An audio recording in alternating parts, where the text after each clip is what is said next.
La semana pasada hablábamos acerca de depender de Dios, acerca de si usted realmente dependía de Dios en su vida cotidiana. Durante el transcurrir de la semana se fueron dando situaciones que nos llevaron a preguntarnos si realmente las personas de esta iglesia dependían, sí o no dependían de Dios. Hoy traemos un mensaje que para uno será más tremendo que la lija de un carpintero, pero para otros será un bálsamo, un aceite que unge y alivia. Vamos a leer Lucas capítulo 19, del verso 1 al 10. Cuando lo hayan encontrado me dicen amén. Amén. Habiendo entrado Jesús en Jericó, iba pasando por la ciudad. Y sucedió que un varón llamado Zaqueo, que era jefe de publicanos y rico, procuraba ver quién era Jesús. Pero no podía a causa de la multitud, pues era pequeño de estatura. Y corriendo delante, subió a un árbol sicómoro para verle, porque había de pasar por allí. Cuando llegó Jesús a aquel lugar, mirando hacia arriba, le vio y le dijo: Zaqueo, date prisa, desciende, porque hoy es necesario que pose yo en tu casa. Entonces él descendió a prisa y le recibió gozoso. Al ver esto, todos murmuraban diciendo que había entrado a posar con un hombre pecador. Entonces Zaqueo, puesto en pie, dijo al Señor: He aquí, Señor, la mitad de mis bienes doy a los pobres, y si en algo he defraudado a alguno, se lo devuelvo cuadruplicado. Jesús le dijo: Hoy ha venido la salvación a esta casa, por cuanto él también es hijo de Abraham, porque el Hijo del Hombre vino a buscar y a salvar lo que se había perdido. Amén. Zaqueo, nos dice la Sagrada Escritura, que era un cobrador de impuestos. No era un extranjero, porque Jesús atestigua: este es un hijo de Abraham. Un hijo de Abraham, ¿quién era? Un hijo de Abraham, ¿quién era? Era un israelita. Era un miembro de la tribu de Israel, del pueblo de Israel. Era un judío, ¿sí? Por lo tanto, no era un extranjero. Por lo tanto, él era un judío que le cobraba los impuestos a los judíos para pagarle ¿a quién? A los romanos, que eran los que estaban dominando en ese entonces. Por lo tanto, los judíos mismos a él lo consideraban un traidor. Y él, a cambio, se había enriquecido de manera ilícita. Por eso él era jefe de publicanos, era muy rico, era despreciado por el pueblo, pero además era de baja estatura. Es decir, ¿saben una cosa? ¿Saben cuál es normalmente una persona que tiene baja estatura? Unos 50. Menos. Necesita de los demás. La persona que es de baja estatura necesita de los demás. Se ve achicopalado muchas veces, se ve amedrentado muchas veces por la estatura de los demás. Una persona que es de baja estatura se vuelve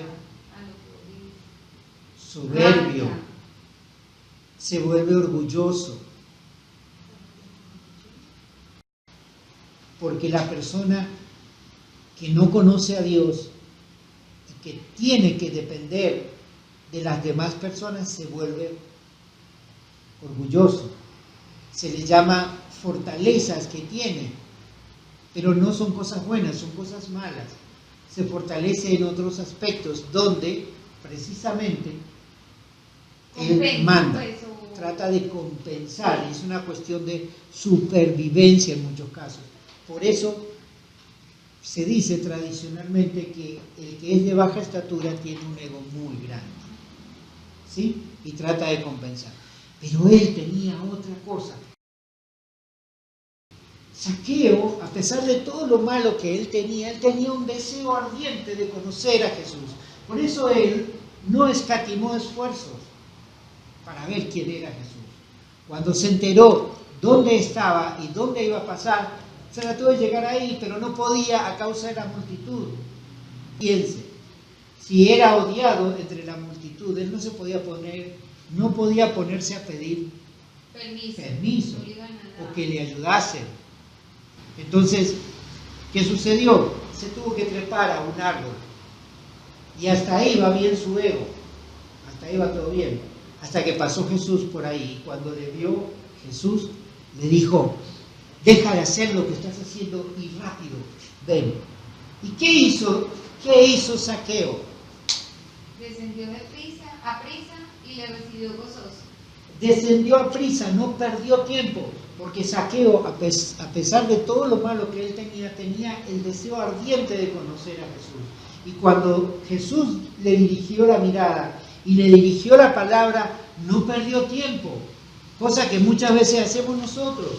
Perdemos el tiempo tratando de entender qué es lo que nos está diciendo Dios. Mejor dicho, yo entiendo español, yo entiendo algo de inglés, usted entiende español y quizás entiende algún otro idioma. A veces hasta de la chancleta entendemos, ¿sí? Y cuando Dios nos habla, nosotros no estamos hablando en otro idioma, estamos hablando en español. Y cuando Dios nos habla en español. ¿Y qué pasa? ¿Por qué no lo obedecemos? Porque nosotros, en lugar de estar tratando de entender lo que Dios nos está diciendo, estamos evaluando cuánto vamos a perder. Eso es lo que nosotros estamos pensando. O sea, yo tengo que perder delante de Dios para poder ganar. Y el tema de hoy se llama la necesaria rendición de cuentas ante Dios. Y es muy tremendo y es muy duro lo que sigue. Hablamos de Jericó, de la soberbia de Jericó, del orgullo de Zaqueo, pero también hablamos del deseo que Zaqueo tenía en su corazón de conocer a Jesús, y que cuando Jesús le habló, no perdió tiempo y le recibió gozoso. Hasta ahí es la historia de nuestra vida. Nosotros hemos luchado nuestras vidas sin Dios y hemos tratado de salir adelante, y hemos tratado de salir y de sobrevivir. Y eso literalmente ha sido una guerra desigual contra el mundo. Ganábamos y perdíamos, hasta que nos toca llegar donde Dios, a los pies de Cristo, y nos encontramos que lo primero que nos dice Jesús es: niéguese a sí mismo, pierda. Y yo no quiero perder, a nadie le gusta perder. Y nos encontramos con Dios, ¿y qué nos dice Dios? Tienes que perder. Tienes que perder, tienes que dejarte vencer. ¿Por quién? Por mí. Destruye esos muros.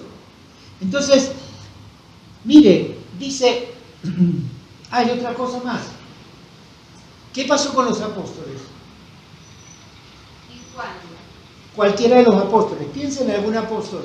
¿Cuál fue la respuesta de alguno de los 12 apóstoles? Y luego a Pablo.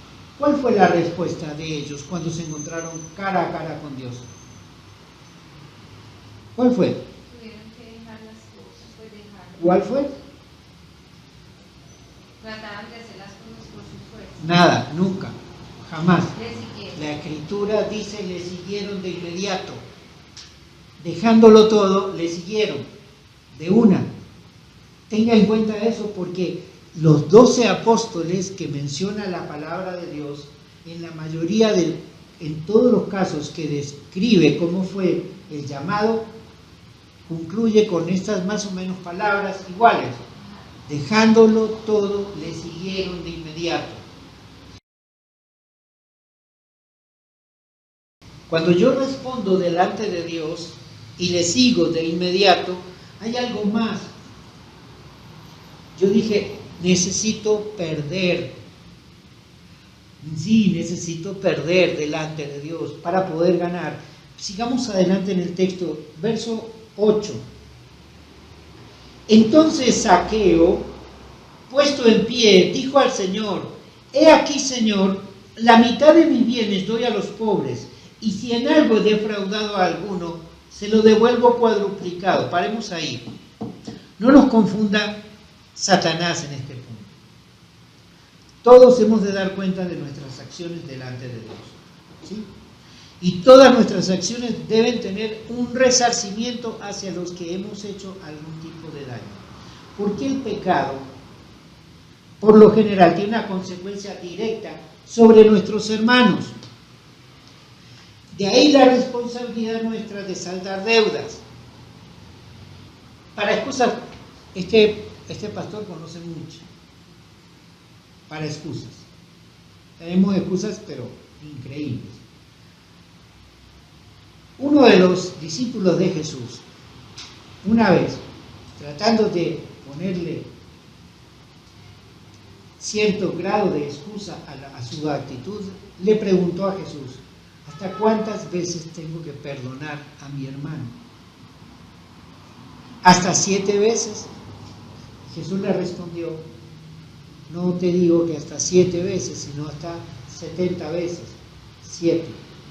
Pero si tu hermano peca contra ti y se arrepiente y te pide perdón, le perdonarás. Es decir, yo debo perdonar, aún cuando yo esté dolido. ¿Saben por qué es tan difícil perdonar a la persona que me hizo un daño? Porque me hizo un daño. Y como me hizo daño, yo quiero resarcimiento. El mundo le llama venganza. Yo quiero que él sufra lo que yo sufrí. Yo quiero que él sienta lo que yo sentí. Yo quiero que a él le pase lo mismo. A veces hasta deseo que le pase peor, para que entienda lo que yo sentí. Eso estoy hablando de lo que siente usted cuando alguien le ofende. Y usted espera que ese alguien venga y le dé una compensación, una retribución, una restitución. De eso se trata. Miren, a Zaqueo no le bastaba con agarrar la mitad de sus bienes y dárselo a los pobres. Eso lo hacemos todos. Es fácil. Lo difícil era la otra parte, la restitución. Si a alguien he estafado, se lo devuelvo cuadruplicado. Y ahí es donde está lo difícil. Ahí es donde no quiero hacerlo.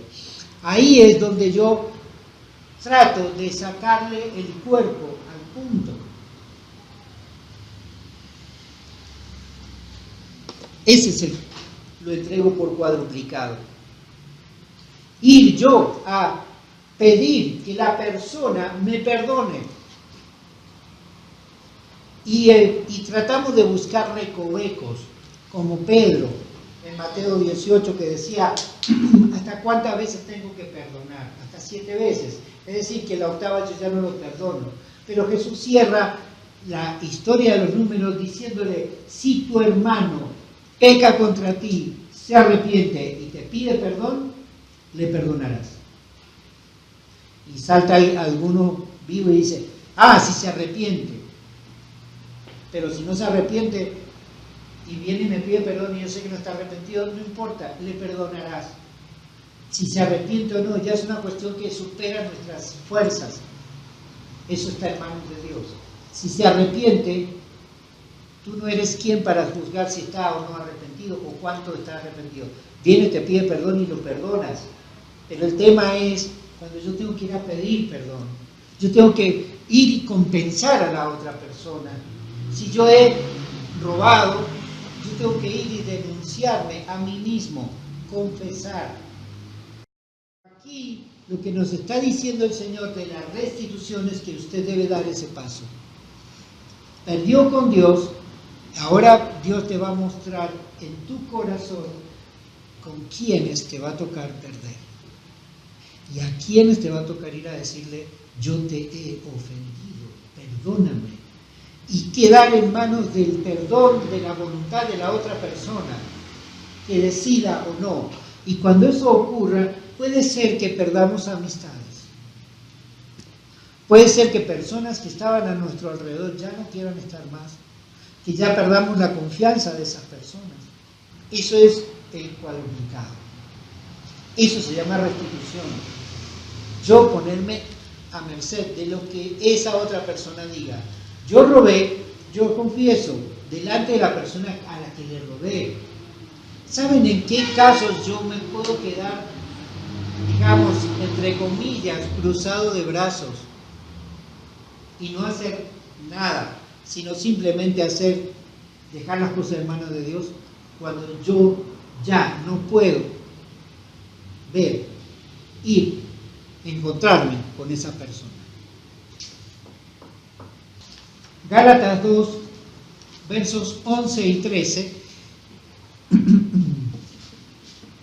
y Hechos 15, 36 al 41. ¿Qué está hablando esos dos acontecimientos? Unos desacuerdos que hubo ¿Con quién? con los judíos y con los discípulos. ¿Quién? ¿Quién era el personaje Pedro. ¿Quién era el personaje que está en los dos? Pablo. Miren, lo primero es estar dispuesto a perder, por ejemplo, el pedir perdón, pero lo segundo, que se llama restitución, es ir más allá, es dar la compensación necesaria a la otra persona. Zaqueo se expuso a que le tirasen en la cara, le reclamasen, ¿cierto? Pero es que, ¿quién? Jesús. Zaqueo. No por eso. Ahora, ¿Quién le recriminaste? es que él dijo, si a alguien he estafado, le devuelvo 4 veces lo que estafé. Sí. Entonces le toca hacer un examen de conciencia y decir, y sí, yo lo estafé a aquel. Entonces ir y buscarlo y decirle, vea, yo te estafé en tanto dinero, entonces te voy a retribuir 4 veces. Espera. Es que dice, si en algo he defraudado, pero defraudar, pues, o sea, yo diría, si yo defraudo a alguien, es que depende de la opinión del otro, que yo a esa persona, pues, yo tenía una idea de vos y vos me defraudaste, pues Sí. eso no sea en las manos, en el criterio del Señor, en el criterio del otro, que es más difícil. Exacto. Por eso se llama perder delante del Señor. Ahora miren esto. Dice, si esto último ocurre, que la persona incluso rechace la compensación que usted quiere hacer, entonces usted ha cumplido su parte de reconciliación y de restitución. Y ya queda en manos del Señor. Sí. Pero, ¿sabe qué es lo que no se quitará de usted? El dolor. Pero pues, Eso le pasó a Pablo. Sus pecados fueron perdonados y nadie pone en duda que él restituyó mucho más de lo que quitó. Sobre su persona recae la responsabilidad de la estructuración, organización y fundación de la Iglesia de Jesús. Nuestras iglesias hoy se establecen de acuerdo a las normas que Pablo estableció, pero a Pablo le llevó 17 años de estar en silencio, de estar retraído y de aprender cuál era lo que Dios quería, cuál era la voluntad de Dios sobre cómo debía organizarse la iglesia. Por eso no fue fácil para una persona que era tan activa, tan proactiva, tener que quedarse quieto. Pero vamos más allá. Segunda de Corintios 12, del 7 al 9, dice así, yo leo a favor de ustedes. Y para que la grandeza de las revelaciones no me exaltase desmedidamente, me fue dado un aguijón en mi carne, un mensajero de Satanás que me abofetee, para que no me enaltezca sobremanera. Respecto a lo cual 3 veces he rogado al Señor que lo quite de mí, y me ha dicho, bástate mi gracia, porque mi poder se perfecciona en la debilidad. Por tanto, de buena gana me gloriaré más bien en mis debilidades, para que repose sobre mí el poder de Cristo. Pablo está hablando del aguijón en la carne. Eso es segunda carta a los Corintios, capítulo 12, versos 7 al 9. Ese es el dolor. Hay quienes dicen que es el mal carácter que tenía Pablo, por eso destacamos dos importantes hechos. En uno, él se le plantó al que estaba como principal en la iglesia y le dijo públicamente: era un hipócrita, bravo, duro. Y por otro lado, con quien él le había mandado el Señor que fuera, Bernabé. ¿Saben lo que significa el nombre Bernabé? Hijo de consolación. ¿Sabe a quién Pablo le debe el salir a escena? A Bernabé. Y con ese peleó por Juan Marcos. Ese es el mal carácter de una persona que está llena del Espíritu Santo, pero tiene ese mal carácter. Hay historiadores y hay teólogos que dicen y sostienen que era ese mal carácter el aguijón en la carne que menciona Pablo, su mal carácter. Pero hay otros historiadores que hablan de algo más, porque estamos hablando del dolor interno que sufrimos cuando no podemos resarcir como es debido o como quisiéramos el daño hecho. Hechos de los Apóstoles, capítulo 26, versos 9 al 11. Dice así Pablo: yo ciertamente había creído mi deber hacer muchas cosas contra el nombre de Jesús de Nazaret, lo cual también hice en Jerusalén. Yo encerré en cárceles a muchos de los santos, habiendo recibido poderes de los principales sacerdotes, y cuando los mataron, yo di mi voto. Y muchas veces, castigándolos en todas las sinagogas, los forcé a blasfemar, y enfurecido sobremanera contra ellos, los perseguí hasta en las ciudades extranjeras. ¿Qué podría ser un dolor más grande que el saber que hiciste blasfemar a alguien, lo obligaste, llevaste la tortura a un grado tal que obligaste a que esa persona blasfemara, y luego ya no podés hacer nada para resarcirlo? Por eso, el dolor que él tenía, que lo llevaba a rendirse a Dios, es muy probable que hubiese sido el recuerdo de haber hecho ese daño tan grande y ya no poder hacer nada para restituir. Es importante que entienda esto. La semana pasada hablamos de 5 cosas que deberían ocurrir en su vida para que usted pudiera clamar a Dios desde su corazón. Y espero que las haya meditado a las 5 cosas que deben ocurrir en su vida, pero la principal de ellas es rendirse a Dios. Y cuando usted se rinde a Dios, encuentra la restauración. La restauración solamente la da Dios, y es en base al perdón de sus pecados, es en base a el nuevo comienzo que Dios le da al hacerlo nueva criatura. Eso es restauración. Pero la restitución que usted debe hacer para con los hermanos a los cuales usted ofendió, eso queda en manos de usted. Eso es lo que usted puede hacer. Por eso es interesante este punto. Muchas veces sus oraciones no son oídas. Por eso, usted muchas veces no entiende lo que Dios quiere de su vida, porque esa venda, la no restitución, todavía está sobre sus ojos, impidiéndole ver. Tenga en cuenta eso. Zaqueo estuvo dispuesto y por eso obtuvo un premio. ¿Cuál fue el premio? Vamos a Lucas 19, verso 9 para terminar. Jesús le dijo: hoy ha venido la salvación a esta casa, por cuanto él también es hijo de Abraham, porque el Hijo del Hombre vino a buscar y a salvar lo que se había perdido. ¿Qué obtuvo Zaqueo a cambio de esa restitución? La salvación. Y vean una cosa interesante. Jesús no había empezado a predicar en la casa de Zaqueo. Lea bien. Jesús no había dicho una sola palabra aún. Simplemente dijo, es preciso que yo hoy pose en tu casa. Y pose en tu casa, posar en tu casa es simplemente ir a comer. ¿Quiere usted conocer más de lo que Dios está haciendo en su vida?